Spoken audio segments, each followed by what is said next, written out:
In the cold twilight of a March evening, an aging cargo steamer cut across the Atlantic swell, her rusted plates groaning as if protesting every mile. No one watching her from a distance would have guessed she carried a secret.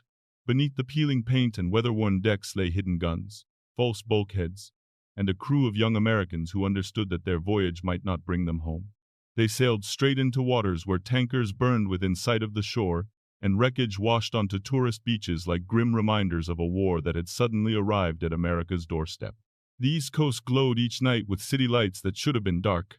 German U-boats prowled offshore, hunting merchant ships with ruthless efficiency. And against that backdrop of fear and desperation, the United States launched a quiet experiment. A weapon built not from strength, but from illusion. The ship was USS Atik, a vessel that had no business going to war, yet she sailed anyway, carrying the weight of a mission born from crisis. What unfolded in the hours ahead would become one of the most tragic and least known stories of World War II. In the first months of 1942, the Atlantic became a place of dread for every sailor sailing out of an American port.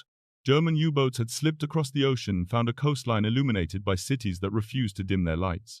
At night, tankers and freighters were silhouetted perfectly against the glow of boardwalks, hotels, and amusement piers. For U-boat commanders, it was a hunting ground unlike anything they had imagined. They called it the second happy time. For the United States, it was a crisis unfolding in plain view. By March, the scale of the disaster was undeniable. Ships burned within sight of the Carolinas. Oil slicks washed ashore in New Jersey. Navigation buoys guided submarines as reliably as American ship captains. The Navy had destroyers, but most were committed to convoy duty in the North Atlantic. The eastern seaboard remained exposed, and every week, the losses mounted. President Roosevelt asked whether Q ships, the deceptive decoys once used by Britain in the previous war, might buy the Navy time. Admiral Ernest King, facing public pressure and limited resources, gave a reluctant but immediate order: build them. The program was buried in secrecy. 5 civilian vessels were pulled into Portsmouth Navy Yard and quietly transformed into warships, with no public announcement, no press coverage, and almost no paperwork. USS Atik, once a slow-moving merchant steamer built in 1912, became the centerpiece of this effort. Her appearance was intentionally unimpressive. The rust streaks, the weathered hull, and the peeling paint all remained untouched. What mattered was hidden. 4 4-inch naval guns behind collapsible panels, machine guns disguised as cargo equipment, and depth-charge projectors concealed along the rails. To keep her afloat after a torpedo strike, her holds were filled with pulpwood, a crude but hopeful insurance policy against the power of German explosives. Lieutenant Commander Harry Lynnwood Hicks arrived with a crew that reflected the nation itself. Many were young men called to service after Pearl Harbor, their training compressed into a few hurried weeks. They drilled on the hidden guns, learned how to operate the hydraulic panels, and practiced maintaining silence on deck so the illusion of a helpless merchantman would remain intact. Their ship was slow, their armor was non-existent, their margin for error was small, but their mission was clear: sail alone into the hunting grounds and tempt a U-boat to make a mistake. On the 23rd of March 1942, Atik eased away from Portsmouth's piers under a cold sky. From the dock, she looked like an ordinary freighter heading into another wartime risk. Only the men aboard knew she carried a different purpose, one born of urgency and uncertainty. As the shoreline faded behind her, the Atlantic opened ahead, wide, silent, and deadly. The crew settled into their watches, not knowing that before the week was over, they would encounter one of Germany's most skilled submarine commanders. They were sailing into history, but not the kind they hoped for. Far out in the Atlantic, where the horizon blended into a grey line of mist and rolling water, U-123 stalked its prey with the patience of a hunter who had mastered his trade. Kapitänleutnant Reinhard Hardegen, barely 29 years old but already one of Germany's most feared U-boat commanders, had been carving a path of destruction along the American coast. He had slipped into these waters twice, each time sinking ships with an ease that shocked even his own superiors. To him, the East Coast was illuminated carelessness. To the crew of USS Atik, he would become the face of a fate they could not escape. On the evening of March 26, Hardegen's lookout spotted a faint plume of smoke on the horizon. Through binoculars, the silhouette came into view. An old cargo steamer, slow, alone, unescorted. It moved with the weary motion of a vessel designed for a different era, too sluggish to outrun anything, too lightly built to survive a modern torpedo. It was exactly the kind of ship German doctrine urged submarine commanders to attack on the surface. Torpedoes were precious, deck guns were cheaper. Hardegen shadowed the ship for hours, submerged, patient, measuring the rhythm of her engines and the steadiness of her course. When the moment came, he surfaced at dusk. The sea was calm enough. The target was unaware. At 700 yards, he fired a single G-70 torpedo. It struck beneath the bridge in a violent blast that sent fire billowing through Atik's forward hold. For the Germans, the scene made perfect sense. A merchant crew scrambling in confusion, a lifeboat lowering unevenly, men running to abandon the ship. But deception was the heart of the Q-ship mission, and Atik now faced the moment her crew had trained for. Within minutes, Hardegen maneuvered to finish the job with his deck gun. That was when Lieutenant Commander Hicks gave the order. The hydraulic panels fell away. The hidden 4-inch guns swung into position. Machine guns erupted in a storm of tracer fire that hammered into U-123's conning tower. For a brief moment, the balance of the battle flipped. A single well-placed shell could have ended Hardegen's career, his crew, and his submarine. One German sailor fell with a fatal wound. The rest scrambled as Hardegen ordered an emergency dive, black smoke pouring from the diesels as the boat clawed its way under the surface. The Q-ship had revealed its hand, but the killing blow had missed. Below the waves, Hardegen steadied his crew and prepared his counterattack. He circled back, listening for the wounded freighter, now helpless and burning. At 2,129 hours, he fired again. The second torpedo struck the engine room, stopping the ship cold. For hours more, Atik refused to sink, held afloat by her cargo of pulpwood.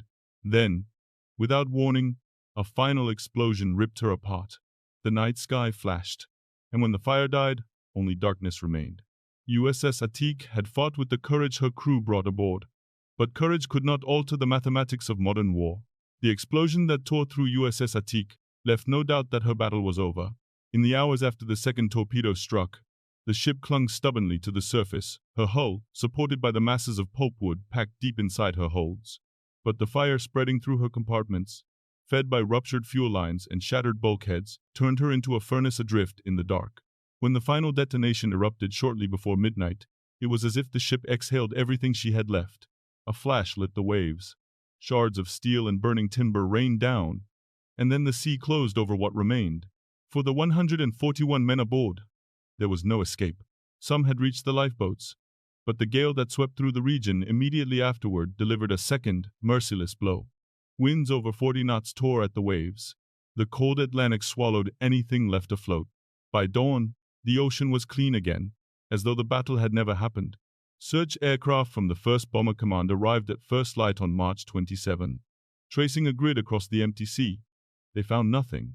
Whitecaps hid the smallest scraps of debris. The oil slick had dispersed overnight. Hours later, the destroyer USS Noah reached the area and searched with disciplined precision. She recovered wooden planks, bits of cork, empty life jackets. None of it offered answers. All of it hinted at tragedy. 3 days later, patrol planes discovered 5 empty lifeboats, drifting 80 miles south of the attack site.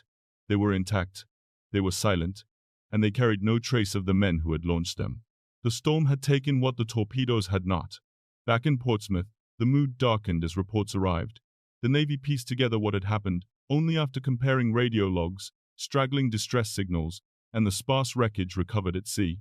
Nothing was certain except the loss.